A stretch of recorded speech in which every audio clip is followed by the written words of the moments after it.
The ghosts of 20th century conflicts are back to haunt us. Several European countries are dusting off conscription. Mandatory military service is making a comeback.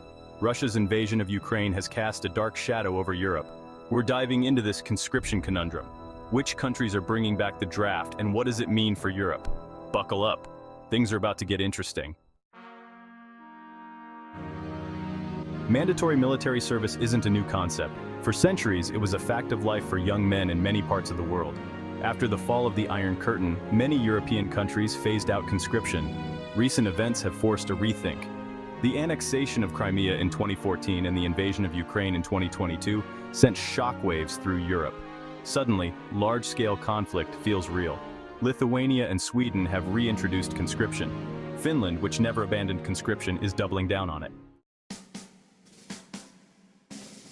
Let's start with Sweden, a country that's practically synonymous with neutrality. Sweden had happily dismantled its conscription program back in 2010, figuring they could outsource their defense needs. But then reality, in the form of a resurgent Russia, came knocking. So, in 2017, Sweden did a dramatic U-turn and brought back conscription. Because even a nation built on flat-pack furniture and melodic pop music can recognize that sometimes you have to fight for what you believe in. Or, at the very least, be prepared to. Let's hop over to Lithuania, a small but mighty Baltic nation sharing a border with Russia. Lithuania has good reason to be wary of its larger neighbor. They were part of the Soviet Union, an experience that left them wary of Russian governance. When Russia annexed Crimea in 2014, Lithuania took notice. Conscription was swiftly brought back in 2015. Norway, a land of stunning fjords and cozy sweaters, believes in gender equality, even in national defense. Since the 1980s, they've had compulsory military service for both men and women. Everyone learns to disassemble a rifle, navigate terrain, and prepare to defend their homeland. Equality means everyone gets a chance to sleep in a muddy trench. Finland makes Norway's conscription look like Sweden's brief dalliance with a professional army. They share a lengthy border with Russia. Finland has never abolished conscription. They've seen what happens when neighbors reclaim lost territory.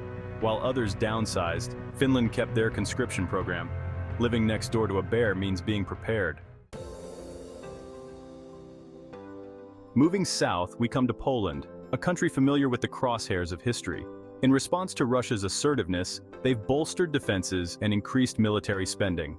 While not reinstating mandatory service, they've launched voluntary military training for civilians. In Poland, they know the best defense is a well-prepared populace. Next, we have Estonia, a small but mighty Baltic nation that's often described as one of the most digitally advanced countries on Earth. But even in the digital age, old-fashioned defense still matters. Estonia currently has compulsory military service for men and is actively looking at ways to expand its defense forces. They're also investing heavily in cyber defense, because when you're a small country with a giant neighbor known for its hacking prowess, it pays to be prepared for all eventualities.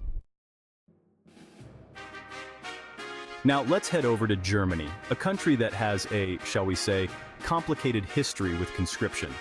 After World War II, Germany maintained conscription for decades, but in 2011, they decided to suspend it, opting instead for a professional army. However, Russia's invasion of Ukraine has reignited the debate about bringing back the draft. Some argue that it's necessary to ensure Germany has enough soldiers to meet its defense obligations.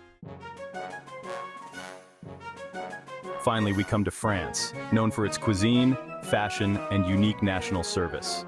France hasn't brought back full-blown conscription, but they have a national service program for young people. It focuses on civic duties, community service, and being productive members of society. So, as we've seen, the return of conscription is a complex issue. Russia's actions have forced many European countries to rethink their defense.